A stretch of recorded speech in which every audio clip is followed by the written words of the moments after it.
This is the future.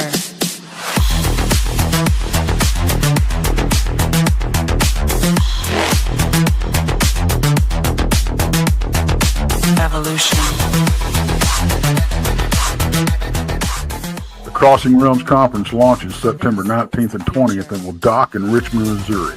This is already being called the event of the year, folks. With an unprecedented list of speakers and special guests, 2 days of cryptids, UFOs, and paranormal presentations, along with a celebrity-filled ghost hunt, meet and greet, gallery reading, vendors, and a film screening. This promises to be both educational and fun. Go to Eventbrite.com to secure your tickets and vendor slots before they are all abducted. They're going fast.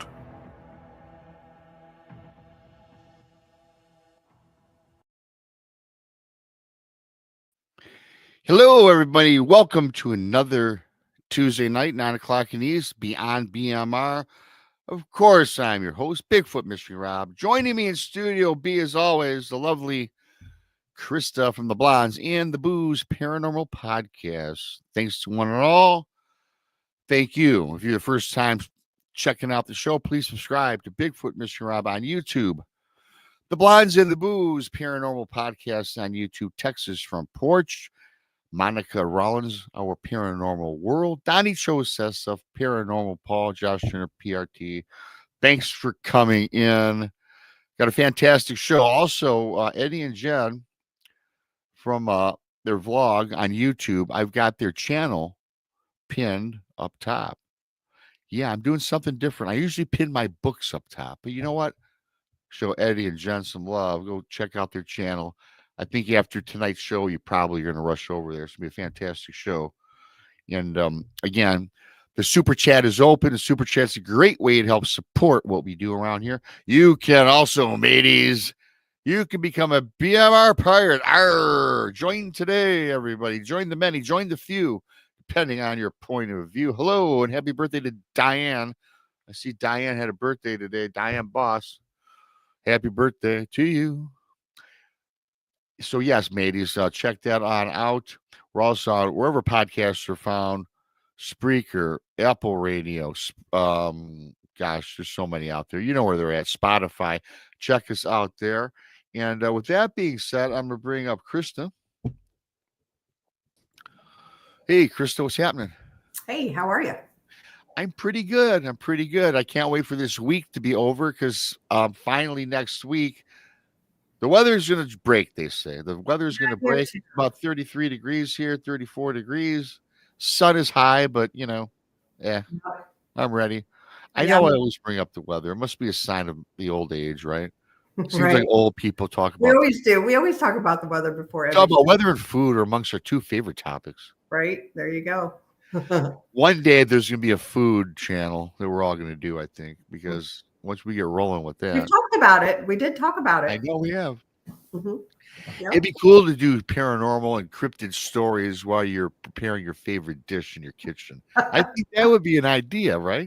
That'd be different for sure. It would be different, and that's what it's all about, being different. Yeah. Just make everybody hungry. Yeah, we can't do that. We don't have to leave the show and go get something to eat, run up to McDonald's. We don't want that. No, I don't. And of course, when the show is over, late night eating, Well, Krista, you don't eat after 6 o'clock anymore. Pretty much, I don't. You try not to. That's awesome. Mm-mm. So, yeah, you know how that goes. And hey, I got a question for you. You do? Okay, go for it. It's been all over Facebook, and I just reposted it. What do you think about the dire wolf?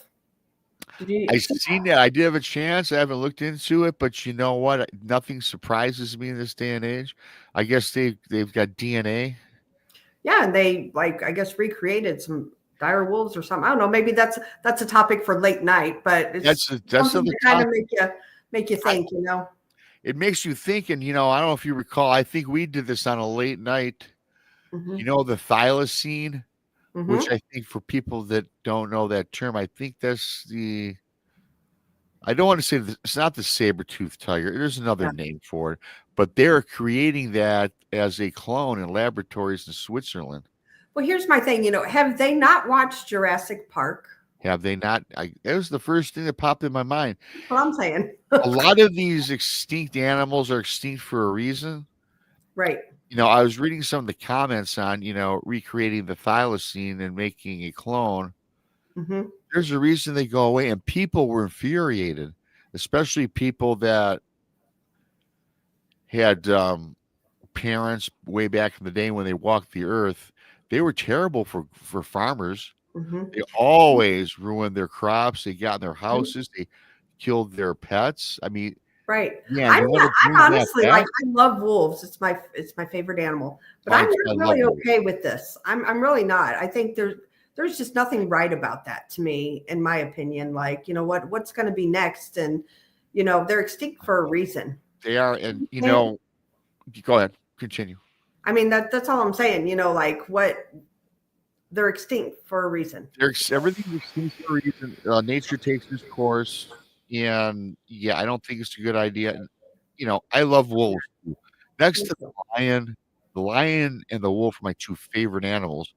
Now, Mhm. wolves are predatorial, but the Mhm. dire wolf, Right. if you had wolves, if you lived in the forest and there was wolves roaming about where you live, okay, Mhm. you got to have your head on a swivel a little bit, but it's not dangerous. Right. But the dire wolf's a whole different animal. Right. And look at their size, I don't know. Yeah, Mark says you don't play God. I agree. I Yeah, agree. I just can't see anything right in that. And that's just my opinion. There's a lot of people that are all about it, but I'm just not. yeah. I think it's cool if you watch it on a sci-fi flick. That's pretty Right. cool because it's make believe. And you already got me on a tangent about these movies. A lot of these movies, I think, Mhm. a lot of them, even though they're based on fiction, I think that a lot of them, Krista, to be honest, are based on things we don't know that's already been going on. Sure. You Sure. know, so Yep. Yep. I get it. All right. well, enough of that. Yeah, if we start talking, we'll go That's a forever. Saturday night show topic. Yeah, it's a Saturday night. It's a good idea. Maybe I'll put that together for Saturday night. We're not going to go through the entire rigmarole, if you will, because we have a great guest. I want to bring them up because we do have the conference September 19th to 20th. 20 featured guests and speakers. It'll be fantastic. Get your tickets on Eventbrite. It'll be a fantastic show, you guys. Mhm. And looking forward to seeing you all that have bought the tickets and that are that are going to be buying them in the future. Get them today. Get them tomorrow. Yeah. I'll Get tell you them what, before we're September. selling the heck out of them. So Yeah, I'm very excited. yeah, Very excited about that. Another thing that I'm excited about is our guests, Eddie and Jenn. And you know what? I'm going to bring them up right now. Okay. Wait for Jenn to put down her coffee. All right, ready to roll. Hey. Hi. Nothing like touching you with a mouthful, right? How are you both doing? Hey, we're doing Pretty good. fantastic. I got to thank you guys for coming out and spending the evening with us. It's awesome. Thank you for having us. And I heard that you had a birthday in here today. I believe Diane. Yeah, it's Diane. Yep. I always, yeah, there she is. Yep. This is the future. She always says that. Diane Boss, happy birthday. So let me do this for Diane because even on our podcast, when there's a birthday, I always have to do this. Okay. Happy birthday to you. Happy birthday to you. Happy birthday, dear Diane. Happy birthday to you. All right. Yay. Thanks for that. Yay. Happy birthday. Yes. Happy birthday, Diane. That's not the first time I've heard you sing. You do have a pretty nice voice, and I watch your channel now since texturing me onto it. Mhm. Everybody, I pinned their channel up top, so go check out their awesome show. They got a really nice YouTube channel, paranormal based, and they talk about many other things as well. Very very variety like show, so check them out. Yeah, I've heard you like several times, so I'm like, yeah, and you know what? I said, I bet you Eddie busts out in song today, And I did. and he did. Especially a little later when we talk about your great grandfather, but we'll save that little midway through, which is I'm excited about. But I'm excited about the entire show. So for our audience, maybe it's the first time they've heard about you guys, and why don't you give us a little walkthrough, whatever you want to share how you got to where you are today in this weird paranormal life. Well, I actually got started. It started for me in 1984, and you got to remember, a lot of Black Americans don't believe in ghosts, don't believe in the paranormal. They think that, quote unquote, it's a white thing. Okay. I'm gonna put it out there. I hear you. That's fine. I got you, man. And so we always thought, well, if white people see it, that's on them, But as far as us, you're on some kind of drug or psychotropic, it is what it is. But what happened was I was married before my first wife, and she had passed away, having my eldest son. She died of childbirth. I was 20, and she was 27. So it was 2 days after she had passed, and I was laying on her bed. Now, one thing is, it's hard to get rid of stuff that that was ours. We was only married a year, so that I had all her clothes and stuff on our bed, and I was just laying on the bed, laying down, and I fell asleep. But then when I woke up, I looked at the foot of my bed, and I seen her. I seen her full face, but she was more transparent. But she was telling me I have to go to the other side. Didn't know what she meant by that, And so after that night, I want to say it was the next night, I seen her again saying the same thing. Now, I told my family that, okay? This was the day of the wake service. And so we,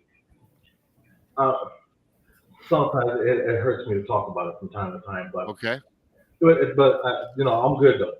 So I'm at the wake service, and the dress that I gave them to put on her, she had on standing at the foot of my bed.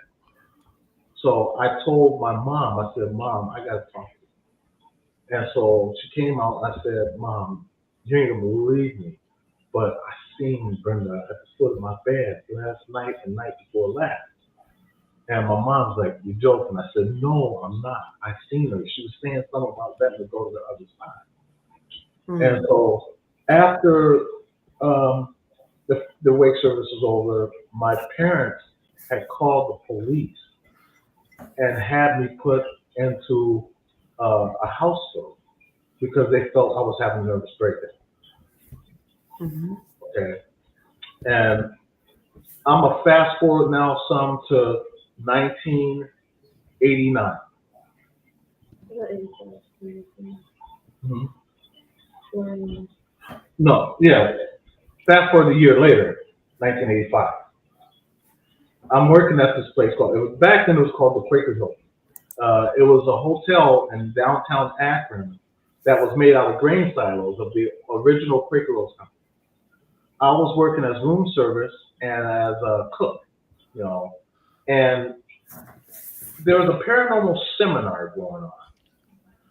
Now, I didn't know nothing about the paranormal. I thought a lot of these people was just, 2 sandwiches short of a picnic.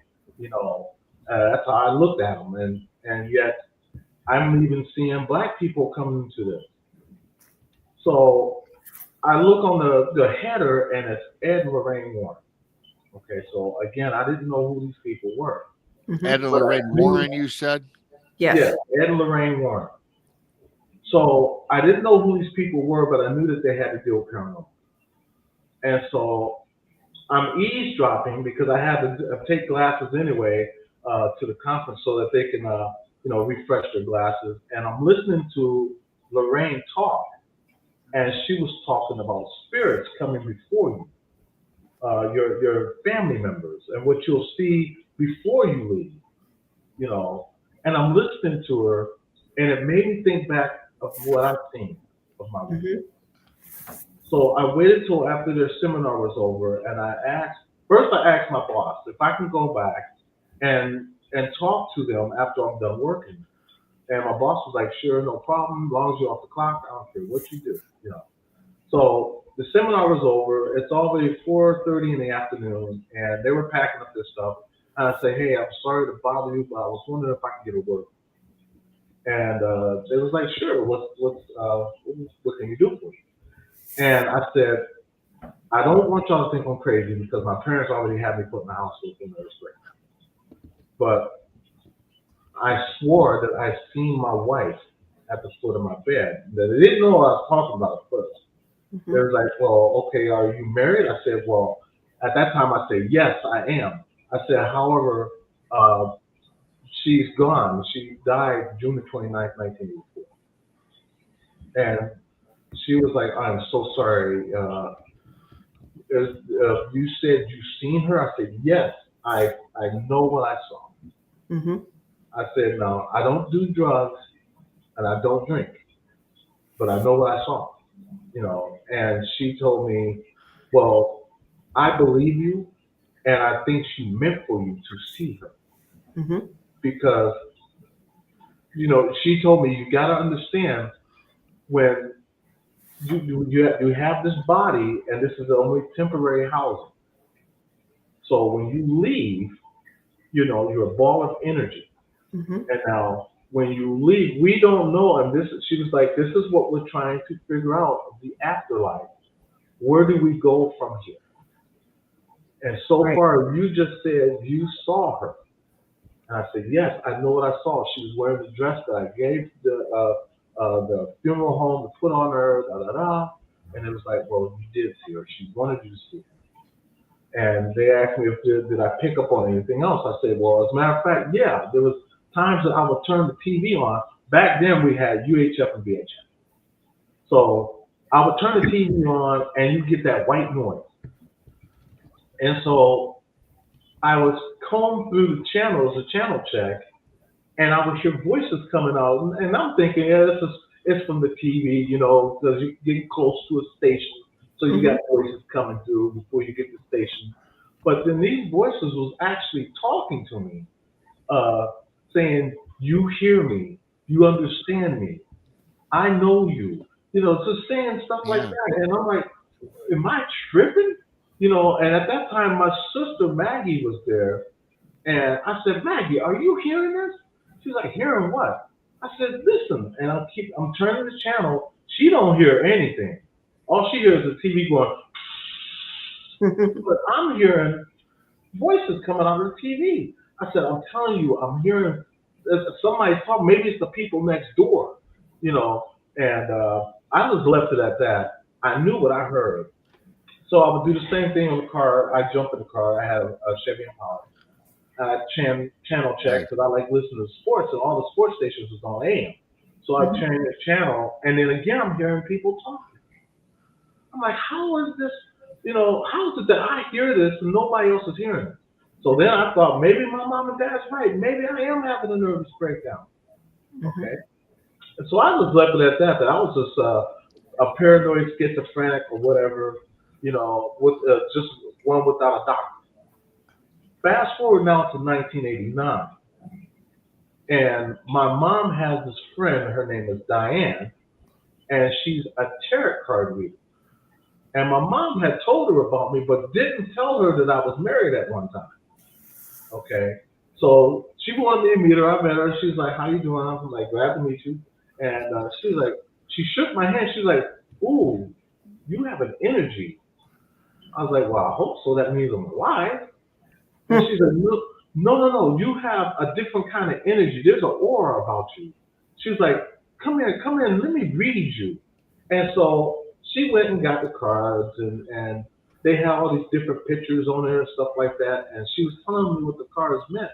And she was like, something happened in your life that was very traumatic, and it's still traumatic to you to this day. And nobody believed you about something. And I said, well, the only traumatic thing I ever had happen to me was my wife passed. And she was like, when your wife passed, you saw her. And she gave you a message. And I said, yeah. She told me, let's go to the other side. And she was like, well, did you? And I said, well, I think so. And she said, no, because you still have her in you. In other words, your wife wants you to keep living. Wow. That's why she told you she needs to go to the other side so you can go forward with your son. And she said, well, wait a minute, there's something wrong there. And I told her, yeah, I don't have my son. And she's like, I see that now, because there was a card that came up that told about divide. And it meant that something separated me. And she said, yeah, you're separated from your son. And she said, this was by choice. And I said, yeah, I gave my oldest sister custody of my son. Mm-hmm. She said, well, something's going to happen that you're not going to agree with, but you're going to have to roll with. And what she meant was, when I gave her my son, they changed his last name. Mm-hmm. My wife, Brenda, had named him the name that he had, including my last name. They changed it. Mm-hmm. So it altered me. And she said, this is why you have the bitterness towards your sister. Right. And I never told her nothing about my wife being, deceased or my son. I didn't tell her none of this. So she read this. My mom forgot to even tell her. Oh yeah, like saying, oh yeah, I forgot to tell you, his wife had passed away. She already knew. She said, but there's something else about you. She said, you have a gift. She was like, you hear things that nobody else can, but you can also talk to them. Did you know that? And I said, no. Talk to who? And she was like, the people that you hear, they need a response. Wow. And you're the only one that can do that. Wow. And I didn't know what she meant by that at the time. And so one day, I'm at a cemetery. As a matter of fact, I'm at the cemetery where my wife was buried. Mm-hmm. I had a transistor radio. And I remember her telling me that I could talk to her by listening to my radio. All I have to do is respond. So I'm turning the knobs up and down. And this is before the SB7 Spirit Box even came out. So I'm changing the channels up and down. And I'm hearing people talking, and I'm asking, I'm saying things like, how are you today? What is your name? And they're telling me. And then my wife's mom said Joella, because her name was Joella. Now, the thing about my wife's mom and my wife died at 27. Her mom died at 26. She died having my wife. Wow. So, wow. Yeah, that's crazy. That's odd. I mean, that's just. Yeah. I don't know. I mean, is it a coincidence? I mean, but Yeah. then ever since then, it's the early 90s, I'm using what then I call my own spirit box. Well, Radio Shack, realistic transistor radio. Okay. And I'm going around the different cemeteries and just talking. And one thing I learned is that the way you are in life, you're going to be the same way in death. So if you were mean and nasty in life, you're going to be mean and nasty in death. You don't change. You're still the same. Agreed. Mm-hmm. So we're going to fast forward now to 1997. Now, during the rest of that time, I had joined a band. I had bands, and I started working as a sessions artist. We're already in that. Sessions artist, and I was working for bands like SOS Band, Midnight Star, Atlantic Star, my cousin's band, Roger Troutman, and the Zap Band. And so I got really known with a lot of the musicians, even rock stars, such as Peter Frampton, Eric Clapton, and Peter Gabriel, and had a chance to work with these guys. Wow. And so on my time off, I would come home to Akron, and I had a friend of mine named Justin who opened a pizza shop. So I was helping. I used to dress like Prince. I had the long hair and all that. And I had the sashes, the long Prince coat. So I'm walking around and I'm passing out flyers, and I see my wife. And I introduce myself, and she introduces herself, and I said, hey, would you like a flyer? Get this pizza. I'll tell you what, if you call and get a pizza, I'll pay for it. Just let me bring it to your house. And so when my wife first met me, she thought I would be cool and everything, hang out with. And she told her mom, yeah, because he's gay, you won't have to worry about nothing happening with us because he's attracted to other men, da da da. You know, Right. she literally thought that I was of the opposite. You know, and so when we got together and I met her mom, as a matter of fact, it was the same day. Three times in the same day. And when I met her mom looked at me and looked at Jen and said, no. You guys are not getting together. And then she laid down the law and said, look, at that time, He didn't know my age. Right, I did not know her age. I was only 17. My mom was like, no.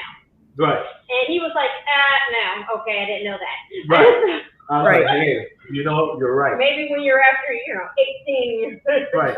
And I told Jen in front of her mom, I said, look, I'll be your best friend if you need that. I said, but anything else, I don't rob cradles, I'm good, but I'll be a long-time friend. And Jen was like, okay, as long as we can be friends. Sure. A year comes around, now she's 18 years old, and I'm like, well, damn, if I don't get her, somebody else will. So I proposed to her on Christmas Day when she was 18. Aww. Well, yeah, and then after that, she ended up getting pregnant thanks to you. Well, Lisa, I'm glad to see you didn't follow the steps of the legendary Jerry Lee Lewis. No, I did not. No. But here's the other kicker, though. She also had a paranormal background I didn't know. Oh, wow. Okay. And see how that works out? Yeah, we were at a cemetery, and she was like, I love coming to these cemeteries. And she's like, I get this energy. Like, I can feel when someone's around me. Well, a lot of the houses are haunted, though. Yeah, ain't that the truth? We ain't never lied about that. We had some very, Well, there was one house that we lived. We lived directly behind the cemetery. The headstones was right at our fence. Wow.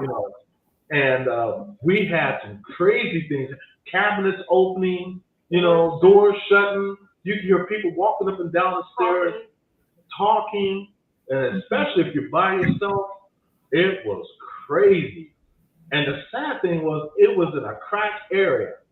So we always thought there was crackheads around the neighborhood. Right. And we just left it at that until we had our own experience with the man with the tall hat. Remember that? That's on Krause, though. That one was creepy because we moved out of that house, moved into another house. That house had maggots and flies coming out the walls. We could not get rid of them at all. Like, they were constantly. I called the landlord, like, dude, like, what is up with the maggots coming out the wall? He wouldn't explain anything to us. We stayed there 6 months. I was like, because one night we were all, like, I had my kids there. We were all relaxing and watching TV, and all of a sudden this figure of a man with a hat, like a black figure with a big black cat, came across the wall. And we were like, My dog freaked out and he ran away. I had a little full-blooded Yorkie. We let him, it was our first night there. It was funny because he was jumping around like he had to go. I was like, he's got to go to the bathroom. I opened that door, he was shoo. We seen the credits rolling. He was running nonstop with the ceiling. Where's that going? Never came back. Wow. Couldn't find him. He didn't want to be found. I mean, that was a hint right there that there was something wrong down. Yeah. Plus the fact that we've seen all them flies coming out of the walls. They tore that house down now. Yeah, Man, that's kind of like Amityville horror stuff with the flies. Yeah. It's like creepy because you're like, why? Like, why does the house have maggots coming out the walls? Like, that's not right. Yeah. Like, something that they're not telling us when we moved in here. Like, and he would never talk about it. The landlord would not talk about it. No one. Only thing he kept saying was no one would stay in the house. Right. That's all he kept saying. Nobody would stay in that house more than 6 months. He tore the house down after we left. And I got to tell you, whenever I hear or talk with people or see something on YouTube or a movie late night, I always associate maggots in houses with like, Mother-in-laws. No. well, you threw me for a loop on that one. I'm not going to comment. No, I'm joking. He does that. Is it unfair to associate like flies and maggots with like something that's maybe evil? Yes. Could be. Yes. I say that because for something like that to happen, something either had to happen in that house or around it. Mm-hmm. You know, there could have been rituals going on there. I don't even know about paranormal stuff. I had my own experiences, growing up. I've seen them, I talked to them, I even scared my mom one time going to a lake to go swimming, and I swore she hit a man riding a bike. Like, I freaked out and made her hit the brakes and get out the car because I was like, oh my God, you hit a man on a bike. She got out, looked around, and was like, there is no man on a bike. I was like, I swear you hit a guy on a bike. And Wow. she explained to me, that's when she sat down and explained to me that it was hereditary, it was genetic. Like, my mom, I lived in haunted houses, and my grandmother, and so I've always had that. But, when I had my children, I learned to block, what I'm saying, that part of my life out, because, back then, they shied away from that, because if you seen spirits, you were crazy. So I was put on medication. They wanted to admit me in a hospital. That part of my life, I tried to, personally didn't want to affect my children, Sure. Until me and Eddie, Right, and a lot of people don't realize that our children, we don't get them involved in it, but they want to get involved. Mm-hmm.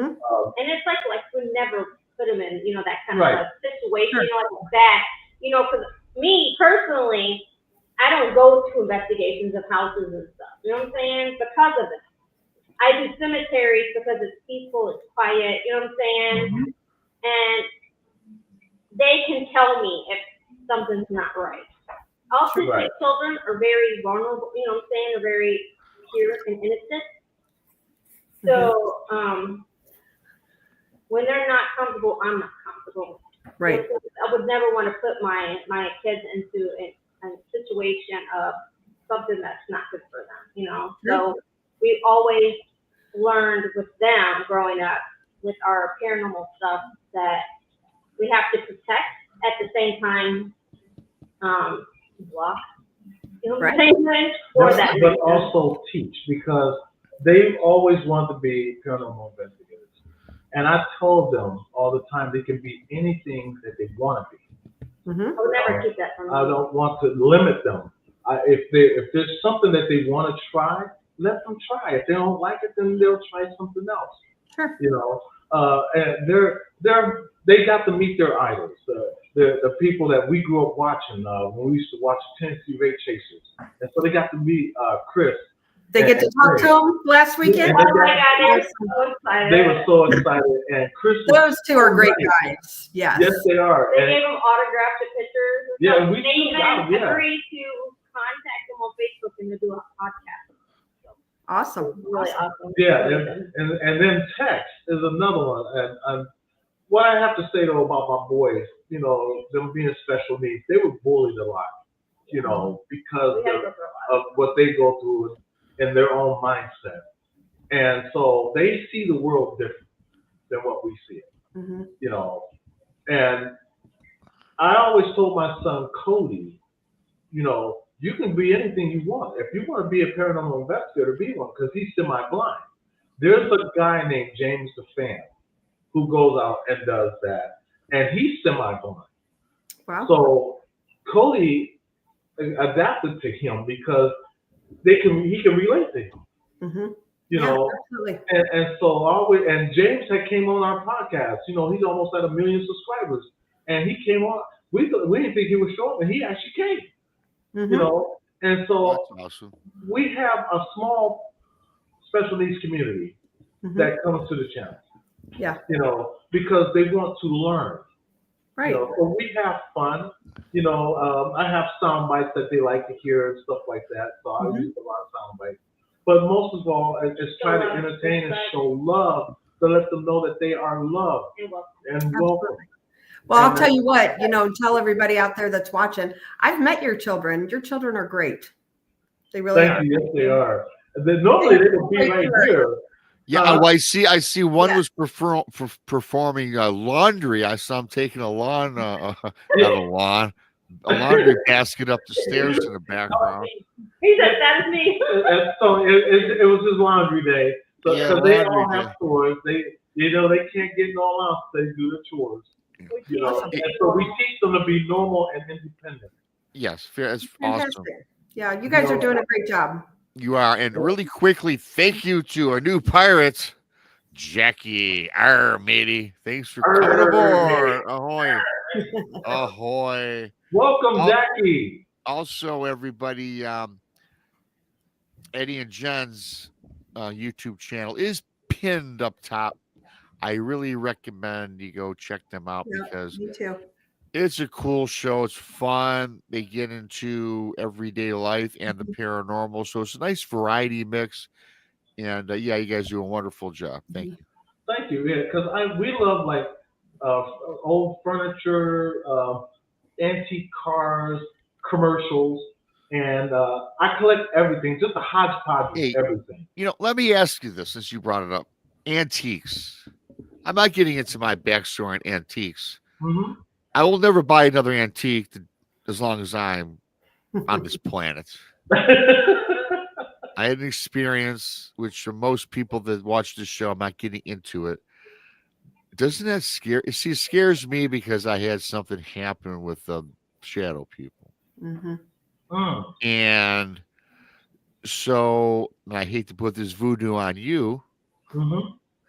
But aren't you worried about collecting all these things from wherever they've traveled throughout the world, United States, that there might be something linked to them? I'm an empath, so I can feel what is good and what is not. And so can Manny. Manny's another one. You know, I don't know, it's just something. You know what I'm saying? Like, we have haunted dolls. We have haunted dolls. Oh, wow. Of course, I hate dolls. I dislike dolls and clowns, but continue on. And so far, though, the dolls have been really, really positive.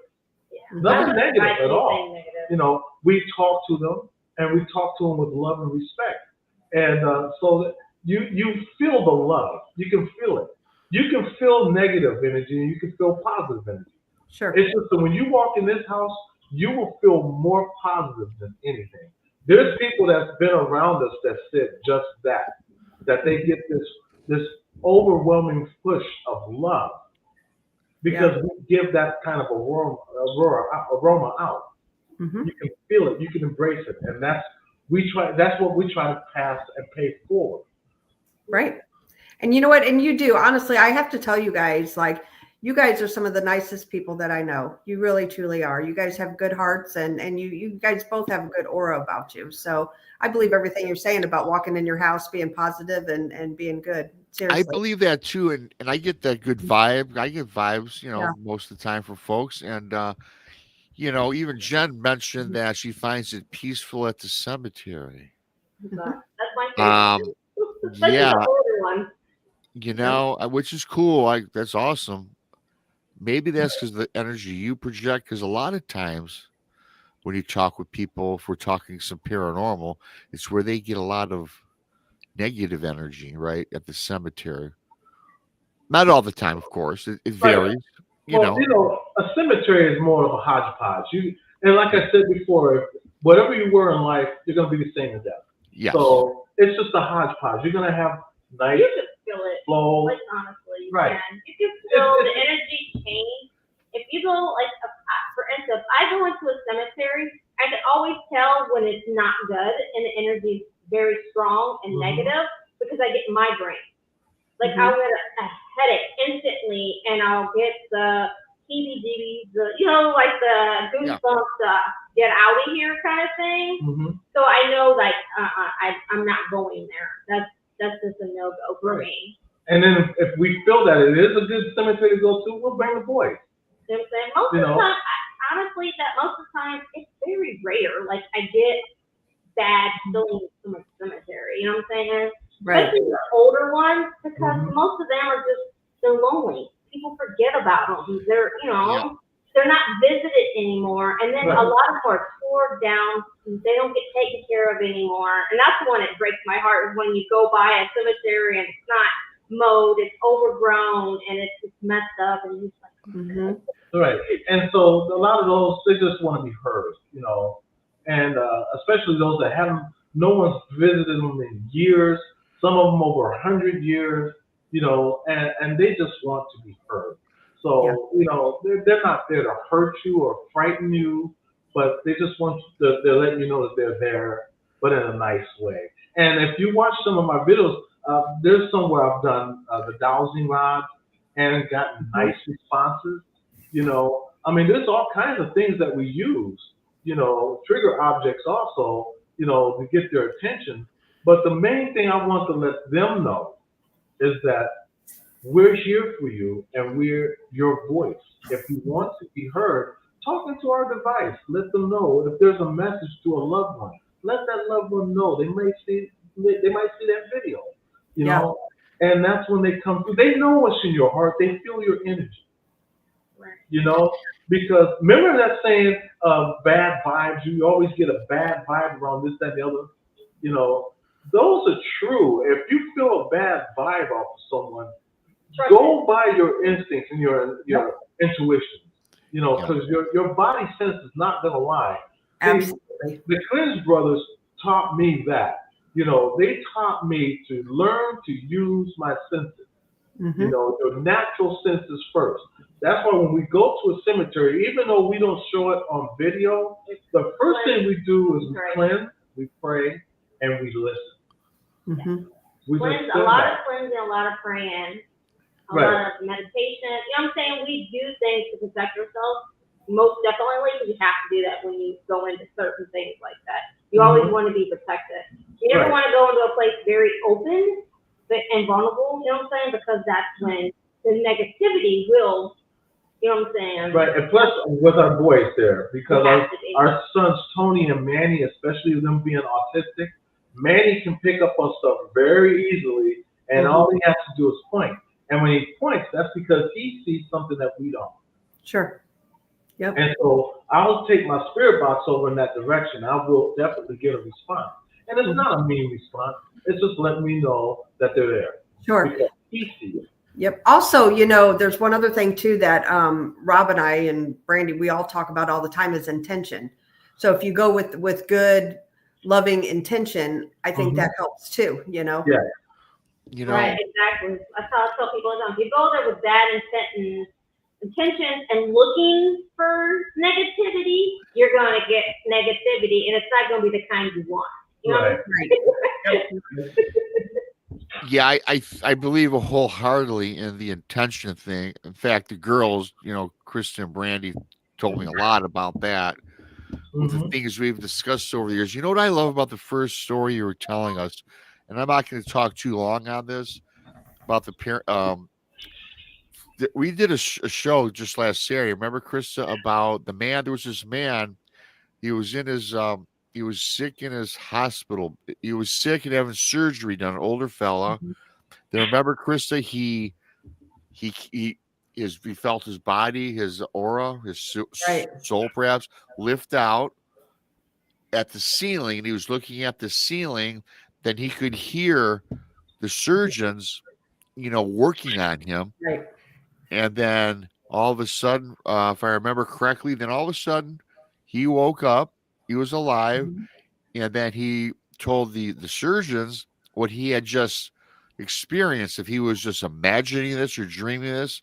And what he told the surgeons was identical as to what they were talking about. So he didn't pass on, didn't go to the other side. But then later on, wasn't it, Krista, that he did pass eventually, a couple months later, and then his wife was laying in bed, I think it was, Krista, and then she was looking up at the ceiling, and then she thought she saw what was her husband who passed away, Right. and had said that when your time is up, I can't wait to see you, honey. Something to that effect. And she was sick as well. And she goes, I want to see you, as she, in the physical Right. side of things. And then sure enough, wasn't it a week that night or maybe the next day, she passed. she passed. Mm-hmm. And so she had a connection with her husband. He visited her through the ceiling, like when he said he was going toward the ceiling. What I loved about your earlier story and this little last one we just did the other day was we always talk about this data. A lot of these things happen more frequently than the average person suspects, right? Wow. I was sitting here thinking about what you said, and a lot of that is the same with me. Because that's something I've thought a lot about too. Because I'm always wondering, and I'm always, like I told you, I got into your show because of what you talk about, because I'm just recently getting so much into cryptids, and it just made me wonder, what is this world like if we were, let's say, an animal? Mm-hmm. A what? An animal. If we could look through a dog's or a cat's eyes, Right. And it just makes me wonder. And sometimes I sit here and I stare out the window and look at the birds because we're always feeding birds in our backyard, and just wonder, what do they think about us? But what do they see? I think about that all the time. What do they see that we don't? It's just this world is a world of wonder. We can wonder all day long, but until we get there, we'll just never know. Right. We never know. And also, I'm wondering about your great-great-grandfather, which I want to bring up here in a moment. I think there was a question, Krista, because I got to go check my mom right quick, and I'll be back, and we'll get into that part of the show. Yeah, actually, she answered it already. She did. So I'll be right back, but you can. Okay. You're good. You're good. I know the question, Jen, was about using protection and stuff, and I know you answered it in chat. Do you want to answer it verbally, like what you do? Yeah, what did you answer? Learning to cleanse. It's called mindfully. You know what I'm saying? Prayer, lots of prayer. I always advise prayer. I mean, if you're not really experienced at it, really, that'd be the number one thing I would say. Prayer, lots of prayers. Going there with a positive mind, not a negative mind. But always remember, because I tell people, even investigators, when you go in to do an investigation, and you're going in there all steamed up and sort of, wanting things to happen, everything plays with your mind. You know what I'm saying? When you're doing an investigation, this is something I told people that, starting off as paranormal investigators. Use your natural senses first. Yep. Okay. And don't expect a lot. Debunk. Debunk before you say, "Oh, everything this is is paranormal." Right. A lot of stuff. Figure it all out and see if you can replicate it. In other words, be true, because there's a lot of so-called paranormal investigators out there that are not investigators. And it makes people I call them out on it. Yeah. I actually will call them out on that, because I tell people all the time, I'm not going to lie to you. I'm not a paranormal investigator. I'm an enthusiast, but I've learned from real investigators of what I would have done in such and such situation. Yeah. But all you got to do is just be true. That's all. Listen to your natural body sense. Feel your body sense. Feel the area, and just. Your instinct is your main thing. Right. If your instinct tells you that it's not a good vibe and it's not good, don't say. Walk away. Trust your intuitive, because you're not going to lie to yourself unless you do it intentionally. Yeah. Right. So trust your body. Believe me, negativity is very strong. It's a very strong thing. You know what I'm saying? And it will come at you strong. So if you feel like you get into a place and something in your intuition is telling you, I don't like this, it's not going to be good, leave. Right. Cleanse yourself when you're leaving. Make sure you do your prayer, take some sage, cleanse, whatever. But you know what I'm saying? Don't stay, because that's what usually bad things happen when you just, and then you regret it afterwards. Right. And don't play with no Ouija board. Right. You have a spirit box, the SB7, what have you. It's like using a Ouija board. I get it, but they're easier to close. Mm-hmm. You know, which is why when I do a spirit box session, I always end it with saying, "You cannot follow me home, or you have to pay rent." Yeah. You know, I talk to spirits as if they were people at one place of time, because they were. You know, a spirit likes a good joke. You know, tell them a good joke. You know, like horse walks into the bar, bartender asks, "Why long face?" You know, tell a good joke to a spirit, and you might be surprised. Sometimes they'll give you one in return. You know. Absolutely. Yep. Great show. Krista, were you going to say something? No. I thought I sensed a question coming from Krista. So we're going to go back to the crossroads a little bit here. You know, one of my favorite stories about Robert Johnson, how he allegedly went to the crossroads. He was an average or less than average blues guitar player in Mississippi, and he disappeared for a little while, and he came back playing at these little, I don't know what you would call them back then, little town halls where he would just start strumming. And of course, back down south, blues music was frowned on. It was very, especially in the black community, if you will. Right. And then allegedly, and no one could realize, he just came on so gifted. Like, what did you do? You used to stink. Now you're fantastic.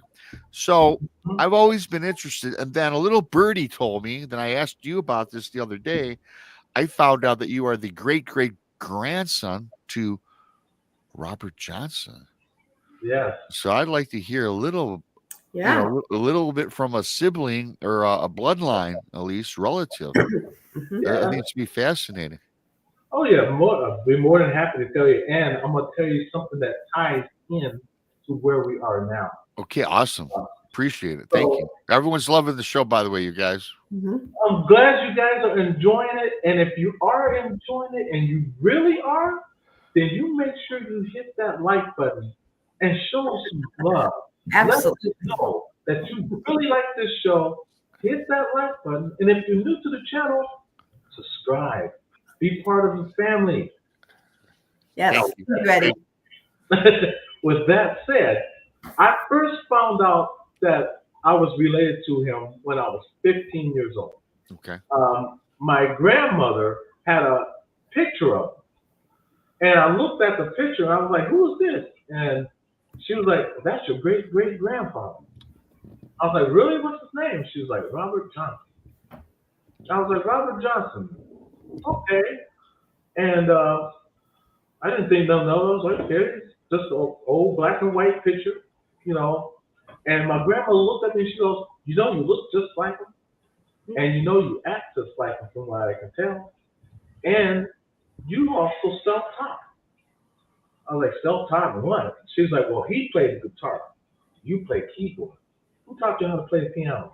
I told her, nobody. And she's like, see, you need to learn about your grandfather and learn where you got your traits. And so as time progressed, I was learning more and more about him, his journey, which was a trip because I learned, and this is I'm going to do the parallel of him first and then myself. Yes, please. The floor is yours, Eddie. The guest is always up. The guest. I always tell Krista, if you and I are talking 70% of the time, the show's gonna be a failure. Even though we can't chat it up quite a bit. Right. Yeah, so really quickly, thank you to Mr. Castro, gifted 5 new BMR Pirates of 80s. Oh, right. That's what I'm talking about. Yeah. Thank you. Thank you, Joshua. So when it came to my grandfather, I had to look at the parallel, how he started. When he first was in Louisiana or Mississippi, somewhere around there, and he would go, I think that back then that was the beginning of the Chitlin circuit, is what they were. Mhm. And he would try to go to these little speakeasies and try to play, the black side of town speakeasy, and he couldn't play a lick. Okay, and he would get kicked out of every bar. Like, get your black butt out of here. And so you get two people. I'm gonna go. I'm gonna play. I'm gonna learn how to play. So he left, and from what I understand, I'm thinking that there are a lot of stories that said that he left for like a couple years, and I found out later on he actually left for like a year. Okay. Okay. And then he came back, and he started at the first place he went to learn. I actually wanted to play at, and he went in there and he played like you couldn't believe, Mhm. and everybody's mouth dropped, and they was like, "Man, you was only gone a year. Where'd you learn to play like that?" And he just told people, "Don't worry about it." Yeah. And so he had gotten so good within the months to come that he went to another club where there was a white man there listening to him play. Mhm. And he said, "Hey, you are really talented. I'd like to get you in my studio." And the guy was, my grandpa was like, "Well, where's your studio?" He's like, "It's in San Antonio." He's like, "San Antonio, okay. What do I need to do? Just meet me in San Antonio such and such day, and we'll get you started." So he came to San Antonio, and he went to the Minger Hotel. I forgot what room it was that he went to. I'm going to actually go there and do a video one day. But I'm going to find out what room we went to and everything. But he went there, and he cut his one and only album, which was called The Crossroads. Okay. Went back home. And at first, the record didn't really do nothing. It made some noise because of his guitar playing, but it didn't do a whole lot until an incident happened. Mhm. And that is, he ended up getting shot. And now it's really convoluted as to what happened as far as him getting shot is concerned. But it didn't happen that he did get shot, but it was the reason. Now some people say that he was robbed, and they tried to take money from him that he really didn't have at that time, so they shot him anyway because they seen the face. But then other people said that he was robbed, or not robbed, but shot because of a female. He was trying to get with a woman that her husband owned the bar. And so he was trying to get with her, and the husband got mad out of a fit of rage and shot him. Okay. Wow. Now, what happened after that, the next day, his album starts getting airplay before even anybody found out that he was dying. He was starting to become popular already. Well, Wow. they kept making a thing that he went to the crossroads Right. And sold his soul to the devil. Now, is that true? I don't know, but nobody knows. Nobody knows. But this is the parallel my grandmother said about me.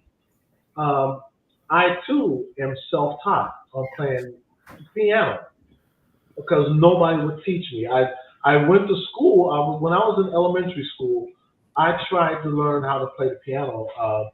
Miss Denuncio was my teacher, and she would not let me play. She said, "You're not good enough." Da da da. So I was like, okay, because I was kind of dyslexic, and I was also special needs, so I was in a special ed class. Okay, and so it was hard for me to process. I didn't know how to read notes, but I could find the notes. I had no problem, and it was really easy for me. I just couldn't read it, And so I started playing the keyboards when I want to say, I actually started fast too. I started when I was 10 and got better when I was 15. It got even better when I was 20, but so on and so forth. But Slow progression. Right, it was right. And so the better I got, the more I wanted to do with it because I didn't know how to read. And my only setback was I didn't know how to read music, but I wanted to work with other people. So Sure. I got the chance, and I worked with a couple of my local groups, which later on became platinum selling artists. One local group was called Sept. They were in Dayton, Ohio, and they just so happened to be a relative of mine. And so I went down in 1984. Roger did his album, The Saga Continues, and I helped on keyboards on a lot of that album. And then we did the album called The New Zap for You, which he did a song called Computer Love. Now, the song Computer Love, this was made in 1985. He was talking about computer dating in 1985. He was way ahead of his time. Absolutely. And to this day, that R&B song is still one of the biggest played and sampled songs to this day. Wow. And then I got picked up by the group Cameo that needed some help on keyboards. Mm-hmm. So I worked with Cameo. I was going to be a member of this group called The Deal, but then they did not want to add an extra member. And so I bowed out of it. And then 2 members of that group ended up going solo, and that was Babyface and L.A. Reid. Yeah. Okay. And then I worked with Atlantic Star and Midnight Star. And then I did some post-production work with Eric Clapton, you know. And you were with some famous folks right there, Eddie. Right. And then Peter Frampton, you know, and Phil Collins. And so I actually became known as if you're a really good sessions artist, they will pick you out of anybody. Like Skyler, who you see him, he played bass for Phil Collins 1 minute, then he'll be with Eric Clapton the next, then he'll be with Paul McCartney the next, you know, and he's retired now, and he's got a YouTube channel, so I'm always on his channel. And so I just retired because I developed really bad arthritis to where it hurts me to play half the time like people, you know. But the parallel is when I moved to San Antonio at the time, I really didn't know that Robert Johnson recorded his album down there. Wow. And so I found out later on down the road, and it was at the Mingo Hotel. And then one day we came down here, we went to see the Mingo Hotel. And this one, we was getting all kinds of vibes. It was good vibes. It was like, I was meant to be here. I kept telling Jen, I was like, don't it feel like we were meant to come here?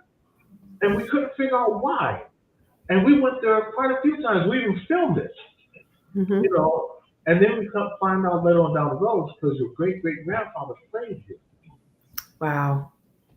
And then someone told me, they was like, could you possibly be your great-great-grandfather in another time? Oh, Good question. That's a great question. And I never thought about that because we do look alike today. When you look at his picture, which you put on the thumbnail, and you look at me, we still look identical to each other, only he didn't have a beard and mustache, and I do. Wow. You know?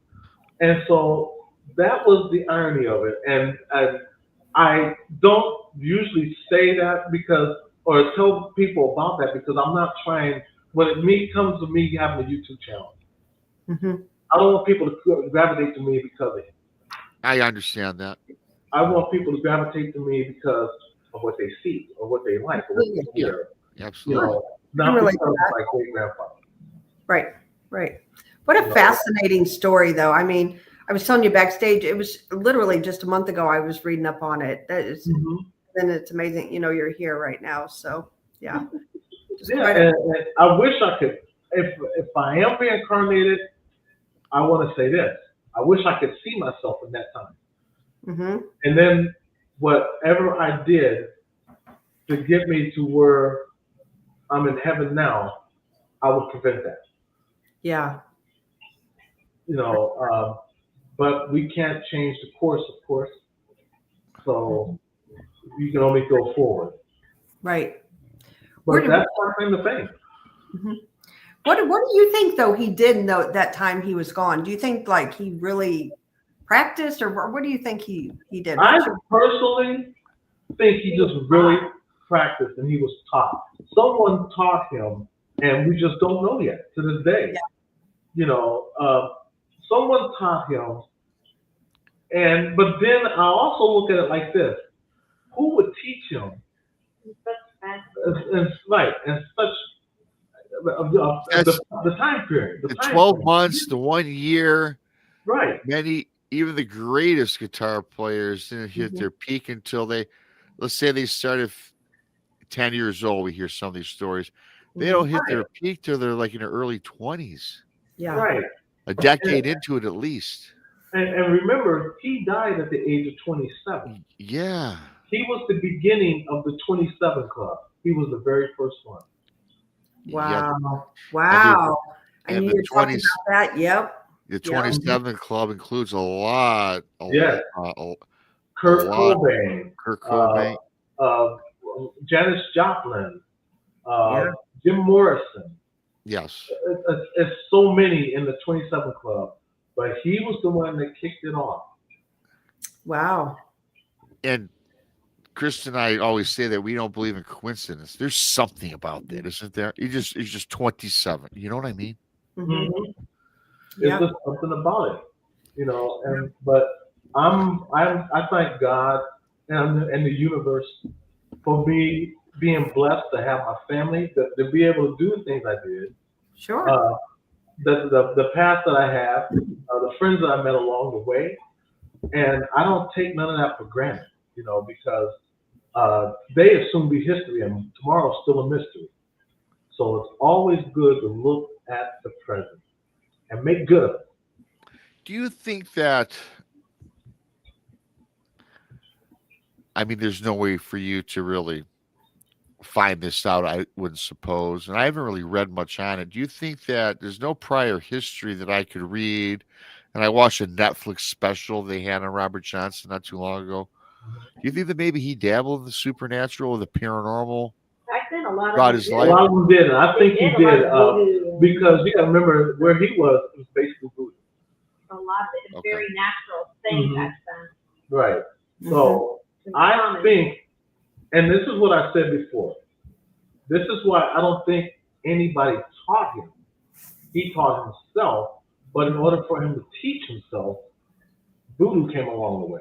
Oh, wow. Yeah. So he had to have done something to where he said, look, I got to be able to do this gig. Please let me teach myself. Show me the way. See, he prayed to something. Right. And then within a year, But you know what? Though, like you said, though, he prayed to something.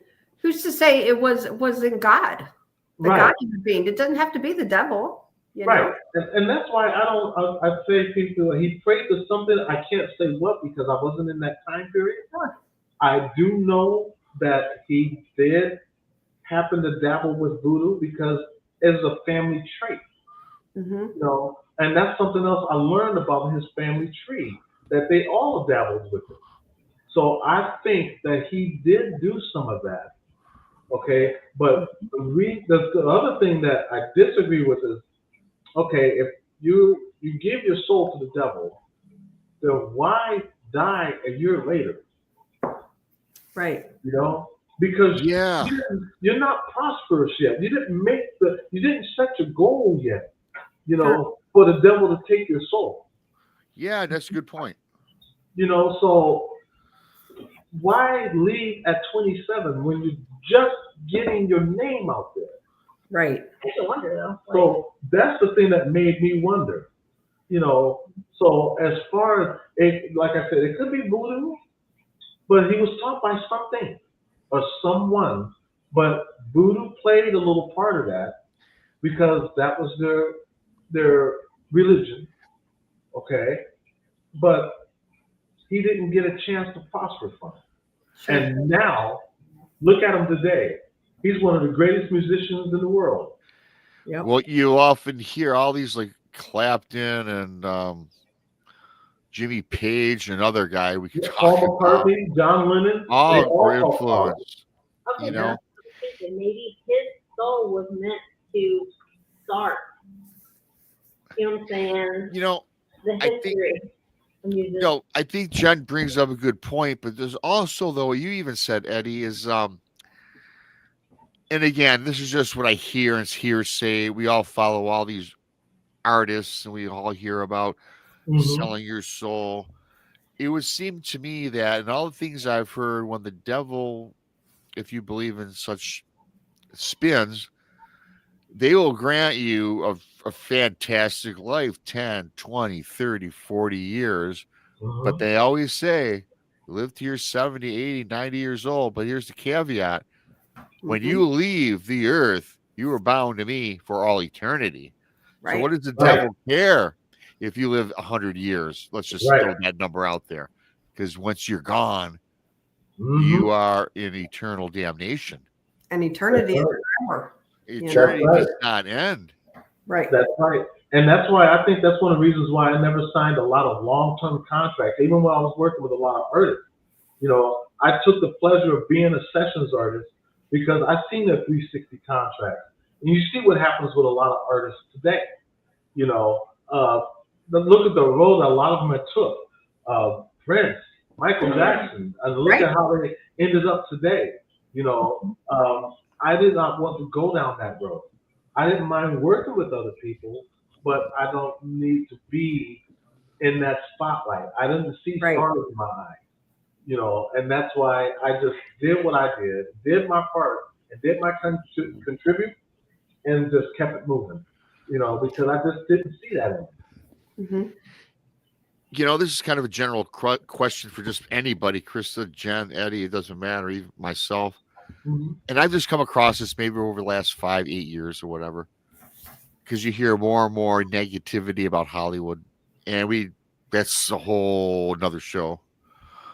But I've been reading more and more about a lot of these Hollywood types now. They're still very popular today, whether in pop, rock, doesn't matter the genre. I've heard a lot of these stories that these folks have reached out to, you know, the devil, right? Yeah. Hey, all I want is to be rich and famous, live in a mansion, and be popular. I'm wondering if that's something that we should consider with some of these folks. If this even happens. Yep. The Illuminati. Well. You look at Jay-Z and Beyonce, even Taylor Swift. I mean, people that's up there, that's already out there, there's people that's pushing them that's even bigger than them. If you actually we've been really into studying that. If you watch a lot of videos, there's always signs. They do a lot of signing in all their videos. They've been out, you know, the significance of it. I think the Illuminati is either demons or something that's not of human nature. For me, the Illuminati is I would say the next one started with Freemason, of course. Yeah. But as far as Illuminati is concerned, it's anybody. I've been to those Hollywood parties. Okay. Oh wow. Okay. I've seen them. I've seen the drugs that was going on, the stuff that Diddy is accused of. I've seen that stuff. Okay, and it wasn't even with Diddy. It was other big name Hollywood stars that was throwing parties like this. And I did not want that kind of life. No. This is one of the reasons why there was an actor named Kirk Cameron. He used to play on. I know. The Growing Pains. Yeah. Growing Pains. And this is one of the reasons why he became a Christian, because he's seen this stuff too, and didn't want no part of it. You know, there's young kids getting into the other bad stuff. You know, child actors, and now they're coming out speaking about it. Yeah. You know, this stuff is real. This stuff is really happening, and I that's another reason why I didn't want to be part of that. I look at these people on TikTok. They're trying to be these big influencers, but what they're doing is they're actually enticing the wrong people that are coming up to them. And yeah, they're going to give you all this money in a bag of chips, but you're giving up something at the end of the day. Okay? And it's like giving your soul to the devil, because you actually are. You just don't know it. He's the devil in sheep clothing. Yeah, you really don't have to speak or have an encounter with the devil. That seed is planted and you don't realize it. Right. Right. And so that's why I didn't want to be part of that. I didn't want to be none of that. I didn't mind working with people, at all. I loved it. I loved that better than, because I worked with other groups. I even had my own band. I had a band called Ebony Webb. We did one record, and the record was a hit. Well, Flute. But the one we did, the band Ebony Webb, we did a song called Something About You, which is still on YouTube now. That was our biggest hit. And I left the group after that. And the reason why I left the group was we was given a contract. And this is why I tell people, pay attention to what you sign. Okay? Because when you're signing that contract, you're not going to get a chance. They want you to sign right then and there. You don't know what's in that contract. Okay? It came to me and they wanted me to sign. I said, no, I can't do that. I have to read it first. Read it afterwards. No, I have to read it before I sign it.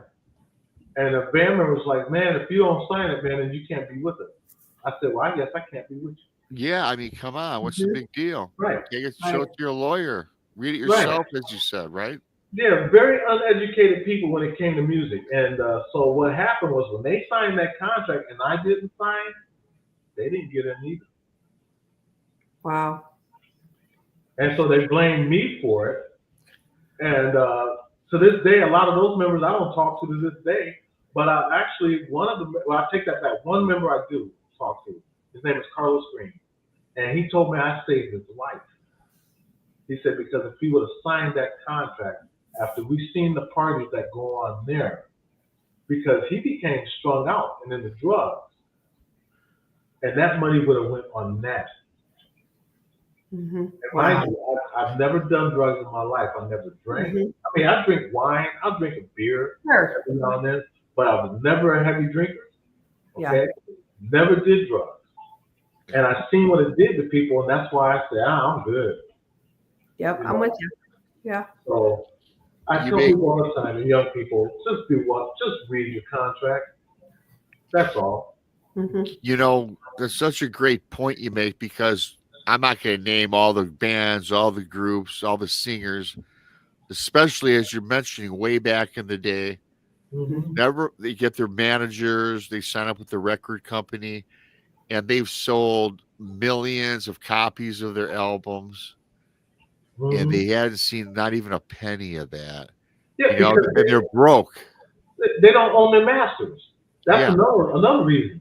You don't own your music. You don't own your music. Once you give that, you're in that recording studio and you make that song, that's their song, not yours. That's your vocals, yes, but they own that too. Right. So you get what they give you. This is what they give you, okay? When you sign a contract, they're going to give you a certain amount of money, okay? It could be $250,000. But out of that $250,000, you got to pay for your recording session. You got to pay for all that. You're paying for that. They're giving you the money so that you pay for this. That's your advance pay. Yeah. Okay. So when you do an album, it becomes a hit. Now you got to promote it. Okay. So now you got to find your publicist. Okay. You got to get the right people to back you. You got to make sure you got your attorney. Okay? So you mean the recording studio doesn't even help promote it, because aren't they going to make money off of it? No, that's all on you, and that's what people don't understand. They think that the recording, they're giving you that money up front ahead of time, so that you take care of all this. You can't go home to your home studio to record your album. You got to go to where they send you. Gotcha. And you spend that money that they just gave you at that studio. So they're basically getting their money back. A lot of this makes sense. It almost sounds like the big recording studios, producers, whether it's acting or in music, they're the demons, right? Right. Because the only time you become a somebody is when you've already done 10 years in the business. Mm-hmm. Okay? You still don't own your masters, though. Yeah. You just you know, you can come and go as you please, like Eric Clapton or Phil Collins or these people, Paul McCartney. Look what happened with Paul McCartney when he sold. Actually, Michael bought all the Beatles stuff. Michael Jackson, right? Yeah, but he bought all the Beatles catalog. Okay, that hurt Paul McCartney because that tore their friendship. Wow. Because you bought that catalog and then you're charging this man that just recorded with you. Yeah. You're charging him the buy his own record. Right. You know, what kind of friend is that? Yes. You know? And this is the stuff that happens, you know, with the recording industry. It is so screwed up. Yeah, you see what happened to Prince. He started it off with going independent. And that's why he wrote the sign slave on the side of his face, and he turned his name into a symbol. So he found out he couldn't have none, he didn't have no rights to none of his music. Mm-hmm. He wasn't getting the money that he was supposed to be getting, so he wanted to go independent, and he had to fight for it. Yes. Right. And so he ended up, he had Paisley Park. He named his record label Paisley Park. Every album after, after Sign of the Times came from Paisley Park, not Warner Brothers. Okay. That's why he wrote the sign Slave, and he was known as a symbol, and they were calling him the artist formerly known as Prince. Okay, Gotcha. I like that story. I didn't either. quite hear it like that. So I hope that did he make them? Was this before Purple Rain came out or after? No, right after. Right after he did an album called Sign of the Times. Mm-hmm. And that's when they was having a disagreement with Warner Brothers. Because that's what I worked for. I worked for Warner Brothers too. And they were having a disagreement. So Prince was supposed to do a couple more albums on Warner Brothers, and Prince just wanted his masters. Yeah. They said, no, those are ours. God, that's terrible. So he was like, okay. He did 2 albums to make sure that they did not sell, and they didn't. Because the third one after that on his record label, Paisley Park, sold, which was Sign of the Times. And he wrote the name Slave on the side of his face because that's who he was, a slave to the music industry. Mm-hmm. And he changed his name to the artist formerly known as Prince. I had no idea. Because Prince, even though that's his real name, Prince is his real name. They owned his name. They owned his name. Mm-hmm. He couldn't use his real name. So he had to go to Prince, you know. And then he had to go to an attorney, and they actually had to fight for that. So Warner Brothers finally let him have the name Prince because that's his birth name. You can't take that away from him. But as far as his masters were, they got to keep. So this is why now, today, you have independent labels, which is the best way to come out because you control your own destiny. It's amazing how long it took for someone like Prince to realize, or maybe you have the guts. Maybe you were threatened if you did that. Maybe they say, well, we're going to make sure you don't work in the industry. And just as a threat, just to make you think, well, I got it pretty good, I won't. That's a fascinating. I never knew that about Prince. I didn't either. And you know, my playlist, no, I had no idea. My playlist, I even have some Prince songs in there, you know. Yeah. Prince was a very smart man. I've met him and talked with him more than once. And let me tell you something. Very smart man. Very shrewd businessman. Well, I will. He seems like a very intelligent guy. In fact, Prince definitely died too soon. That's for sure. He did, and a lot of people don't realize this, that Prince is in the top 5 best guitar players in the world, and people just know him for the other things. You know, it's funny. I was watching because I grew up Eric Clapton. I loved Eric Clapton and Cream. We love Eric Clapton. The Yardbirds or what? Yardbirds, yeah. And my dad, you know, he was 50s, 60s, 70s guy, growing up music guy. And then an interview I was watching on YouTube, whoever was interviewing Eric Clapton when he was really big and just great, came out with one of the biggest hits he had was Cocaine and all that, right? Yeah, when And, he was with Cream. with Cream, yes. And they asked him, but they asked him later on in life, though, well, after when he's older now, Mm-hmm. how does it feel to be, the world's best guitar player in the world? And he says, I wouldn't know about that. You'd have to ask Prince, which is really high. That was high praise, And he was right. He was that good. Prince can play 14 different instruments. Yeah. And he was self-taught. Self-taught. Yeah. He was fantastic. Self-taught. And, now on his death, I'm going to say this. Because a lot of people got it really messed up about Prince and Michael. Prince and Michael, they gat at each other from time to time. But in all actuality, they were really close friends. Mm-hmm. When Michael Jackson passed away, Prince was in concert, okay? When he heard Michael died, he shut the show down. Wow. And for a whole week, He locked himself. he locked himself in a hotel room. Wow. That is the honest to God truth. He was that close to Michael.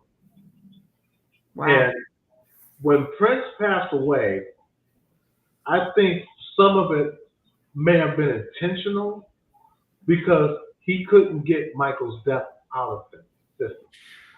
Wow. He was that close to him. That's sad.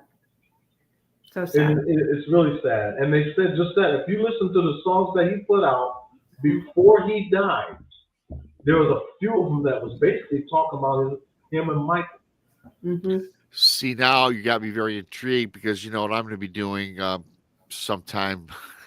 He's going back and re-listening to the lyrics more intently. You know what I mean?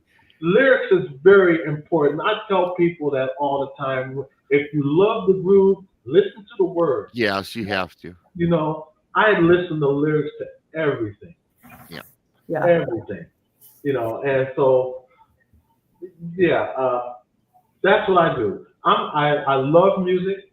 I love all kinds of music. Me too. I don't care if it's heavy metal. I don't care if it's rock, pop, funk, R&B, jazz, especially jazz. I love jazz and smooth jazz, bluegrass, country western, you name it. I listen to it.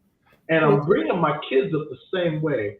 The reason why I want them to learn everything is because music is a universal language. Yeah. Mm-hmm.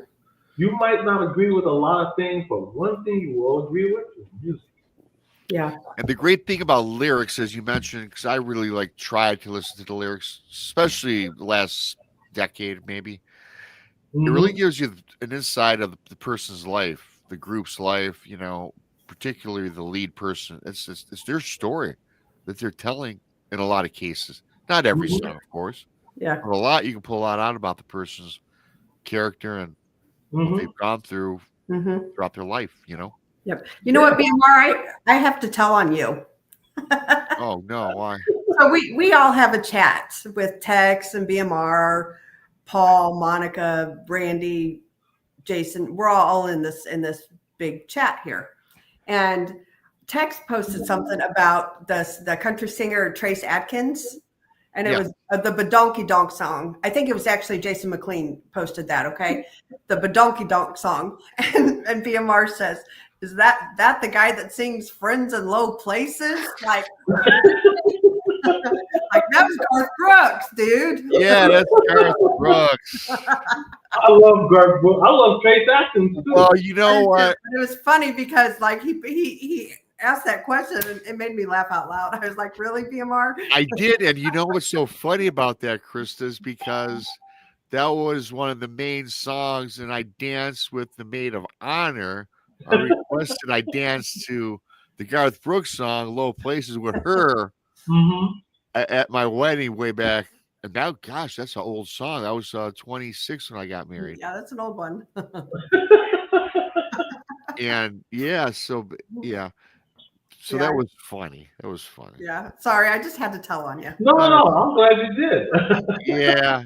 But I do like country. I'm like you and like Chris. I like country, rock, heavy metal. It don't matter. Yeah, I worked at a retail store, and all we did was play smooth jazz. And when I first got there, I'm like, really? I got to listen to this. And I was in my 17, whatever. This is dumb music. But believe it or not, it grew on me. And I kind of, so I like it all. It doesn't matter. Right. I'm actually working on a CD now. It's basically a lot of smooth jazz and funk, and techno. And I'm infusing them all together. Believe it or not, I've even heard a little techno back in the day. My one of my uncles, he was at my high school graduation party, and this uncle was kind of out there, to be honest with you. And he said, "Rob, you gotta check out this group called Tangerine Dream." Yes. And Tangerine Dream. Yeah, and I thought it was kind of okay. I'm 18 years old. I'm not gonna. And I remember that name stuck in my head for years. And so one day, the advent of YouTube, I popped in Tangerine Dream. It takes a little use of getting to, but I tell you what, going to bed at night, boom, put you right to sleep. They can put you to sleep because they're more about spa. I worked with Tangerine Dream back in the day. Okay. All right. And when you work with them, the first thing they want you to do is relax. They just want you to relax when you come into the studio, take some deep breaths, and then you start to play. And when you start on the 2, and you start low. So if you listen to a record from Tangerine Dream, it starts off on a low note and then it's high. Wow. Okay, yeah. No, yeah, my uncle, like 20 years later, I finally decided to look him up. No kidding, right? So yeah, my uncle has something going on here. Because again, I like all genre of music. It doesn't matter. Yeah. I love it all. And I love it all, and that's why I'm teaching my kids to love it all, because it's a universal language. Somebody said something about the Gap Band. Yes, I did work with Charlie Wilson. I worked with Charlie Wilson in the Gap Band. I've also worked with the Ohio Players. So yes, as one of the players that we still talk. His name's Billy Beck. He was the keyboardist for the Ohio Players, and we still talk to this day. Very cool. Wow, this is cool. So yeah, and he's getting ready to start a podcast too, as a matter of fact. And I think I'm going to be on his podcast all the time because he wanted somebody that was genuine that knew music and like an historian. And he was like, that's when he was like, I thought of you. Yeah. Well, I must tell you, Eddie, this show's been so great. Now I know I'm going to have you back for a music show. Right. Because, we started out with the paranormal. We got into Robert Johnson, and now we're finding all this cool information about Prince and your background in the music industry. And you're right. There's another thing that people like to talk about. Like on our late show on Saturday, we talk about anything. We keep it bizarre. We do that as well. But the language of love is music, which we'll have to add probably. Anytime you have a show on music, it's popular. Even if you're a cryptid show, you bring up food, people still like it. They still like, what is it? Food, music, which we don't really talk much on. And what was the third one, Krista, that people love? I don't food. Well, it's food and whatever. But anyway, this is a great show, you guys. I learned something that I did not know about Prince. Me too. I had an idea. I always wondered what the symbol was. The artist formerly known as Prince. That whole symbol represented togetherness. Man, woman, or even transcendent. It's all in that symbol. Wow. Yeah. That's why he made the symbol the way it was. And he just called himself the artist formerly known as Prince. Yeah. And now I know because that was taken from him. Basically. Yep. Eddie, I've had your everybody subscribe to Eddie and Jenn's vlog on YouTube. I've had it pinned at the top for the whole show, so hopefully you guys subbed. Eddie, why don't you tell folks when they can find you and whatever else you'd like to market for the audience? Well, you can find us every Sunday, God's willing and the universe is willing. Every Sunday we go live. We either do spirit box sessions or we'll have a special guest, and sometimes we just have fun. You know, Awesome. just have fun in the chat and just chit chat, talk about whatever you want to talk about, as long as it's not religion and politics. We'll talk about anything else. Yeah, it is a fun show. I've been on your show, which we had a blast. Mhm. Tex has been on. I think Brandy and Chris are gonna have to get on there. Chris and Brandy. Yeah, I told him just reach out to us. Yeah, Krista that'll will be be. We got to get Krista up there, and we just want people to share, you know, Yeah. their story. Like I said, I have a small special needs community that comes in, Yeah. and they want to learn how to do certain things. Sure. And I don't like to limit no one. I don't, like Yeah. my own boys. I don't limit them. I tell people you can do anything you want in life. Don't just dream about it. Be about it. Do it. Absolutely. Yep. You know. Well, those are great words to follow. And closing out the show, really briefly before we go, I did want to thank Jackie Barnes for becoming a new BMR pirate. Yeah, Mr. Castro donated 5 pirate memberships. Our mateys. Way to go. So that's awesome. I do appreciate that. Never expected any donations, but always grateful and very appreciative of all you for your hard-earned dollars, which, as we all know, it's tight out there. It's tight tough out these days. It really is. Yeah. And I just want to say to the chat, I'm sorry I haven't been paying attention. I love you guys, and I am so sorry. When it comes to music, I get caught up in my own moment. No. This has been great. Honestly, the chat loves music. We all. Yeah, I mean, my audience that follows, and Krista as well, she can say the same thing on her channel. We have a lot of the same audience members anyways. Yeah. But they're all open-minded people. They like their ghosts, their paranormal, they like their Bigfoot, their dog man. But they're also human beings, and the human side, when you talk music, food, who doesn't like that? Who doesn't like that? Right. And so I'm going to leave them with this. I'm so glad we had this time together. We had a laugh and sang a song or two. I don't know the rest of the words, but. Awesome. Awesome. Yeah, no, that's really awesome. You guys are great, seriously, and I really truly mean that. You really are. I also mean I'm so happy I met you too and your family. Well, not so much the family, but I'm sure I'll be seeing you in person. I feel it. I feel it down the road, Eddie. I feel it too, and I'm going to make it happen. God willing, it's going to happen. Yeah, right. This was just a great show. Always a pleasure, and everybody subscribe to Eddie and Jenn's vlog on YouTube. Again, it's something that great to watch on a Sunday night if you got nothing going on. So yeah, go check them out.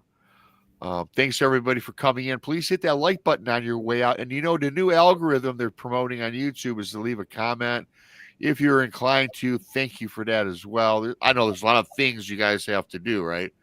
Always hit the like button. Comment if you want to. I mean, they tell us all these things to push. Thank you, Two Shadows. Oh, sorry. Way to go, Two Shadows. Thank you, Two Shadows. That's awesome of you, my friend. Two Shadows, a great contributor to the show and a supporter, as all you are. And thank you, Wizard Moon. He said, you're a great singer. Thank you. I appreciate that. Yeah. Yeah. I'll get you up there, my age, but before you know Eddie, it was fantastic. Thanks, everybody in the chat. People listening later, too, thank you for your coming on in. You helped drive the show just as much as the chat people, and I love you equally. So with that being said, thanks to Eddie and for Krista. We're out until next week. Really quickly, today's Tuesday. Anything special going on with you Thursday? We have Michigan UFO on. Yes, friends of mine. Yes, fantastic UFO experience. About 10 miles from where I live. You got to hear that. That's riveting. It'll be a great show. So with that being said, subscribe, hit the like button. Thanks, Eddie. See y'all. Thank you. Have a great night, everybody, and stay blessed.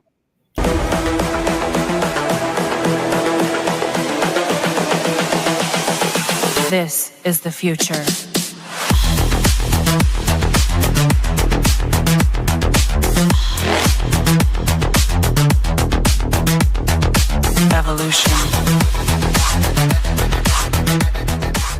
The Crossing Realms Conference launches September 19th and 20th and will dock in Richmond, Missouri. This is already being called the event of the year, folks. With an unprecedented list of speakers and special guests, 2 days of cryptids, UFOs, and paranormal presentations, along with a celebrity-filled ghost hunt, meet and greet, gallery reading, vendors, and a film screening. This promises to be both educational and fun. Go to eventbrite.com to secure your tickets and vendor slots before they are all abducted. They're going fast.